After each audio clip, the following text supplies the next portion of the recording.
Hey, hey, hey. Welcome to my new series, Deductions, Decisions, and Dollars. We all know, whether you watch a little bit of news or you hook to it, that last week some laws came into place, the big, beautiful bill. But I'm going to let you decide if it's beautiful on your own. You decide. We're going to call it the one big B bill. You decide what that B stands for you.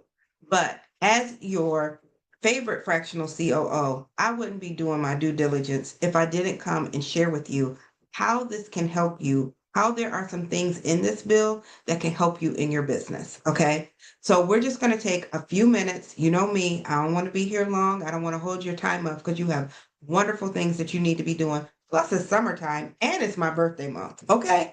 So I'm going to take a few minutes every day and just share something with you to make you a little bit more aware of what's in this and how it can affect your business. Is that a deal?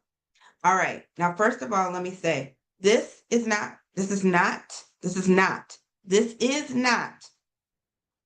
counseling or consulting on how you should move in your business. This is me making you aware of some things so that you can do the work and you can figure out what works and what doesn't work, what does apply and what doesn't apply. Okay. So I'm not here telling you to do anything. I'm just making you aware of some things that are going on because you may not quite understand it the way that it's been put out there. All right.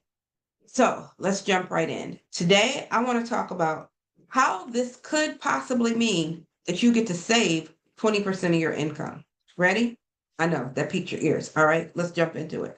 What I'm talking about is the 20% QBI deduction. Okay, because at one point in time, this was temporary.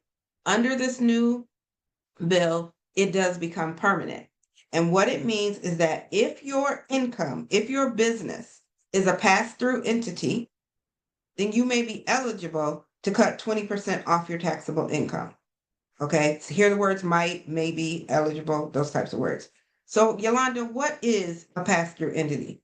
Okay, so a pass through entity is an S corporation or a partnership, whether in your state that could be an LLP or an LP as well. All right. A sole proprietor, which you report on your Schedule C, Form 1040 individual income tax return, or a single or multi-member LLC taxed as one of the above. And know that for federal tax purposes, if you have a LLC, a single member LLC, it's only one person, you own 100% of it, you do report that on your Schedule C. That is still an LLC, but it's treated as a disregarded entity. And so it still goes on your Schedule C as if it was a sole proprietorship. Okay. All right. But before we get too technical into the details, because even though I'm running from that world, it's still all up and through me, okay?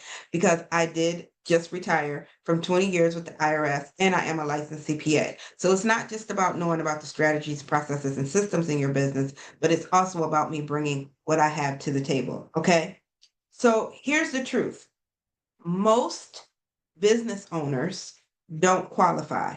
Why did I just use the word business owner instead of CEO? Because it's not because you're not successful, but because your business isn't set up correctly. You're still treating your business like a side hustle, a hobby, or something that you're just doing on the side. You're just doing for fun. You have not structured it like a business. You don't respect it like a business, and you have not put the foundation in place for it to grow like a business. Okay. You are possibly paying yourself the wrong way and you're not documenting things correctly. Okay. So if you're growing and you're seeing money in the bank, but your systems, your structure, and your strategy don't support that growth, then you're going to be losing money every year, every single year. Okay. So again, know that there is a feature in this bill, the QBI deduction. Okay. But it does require that you have some things set up in your business correctly. Okay. So this deduction is a very strategic advantage. It is going to help some of you scale to new levels. It's going to make it seem like you made more money overnight just by making sure that you are positioned correctly to be able to make sure that you're able to claim it. Okay. So, what I want you to do is I want you to click the link below because I did create a special workbook just for this series so that you can take a look at this, become more aware of what all is a part of it, so you know how this affects you and your business.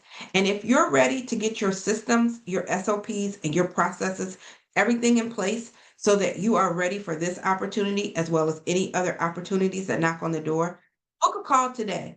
Go to callthebag.com and book a call today so you and I can have a conversation about how I can help you to make sure that that foundation that's in place under your business is going to support you scaling to new levels. Have a great day, and I will see you for day 2 tomorrow of Deductions, Decisions, and Dollars.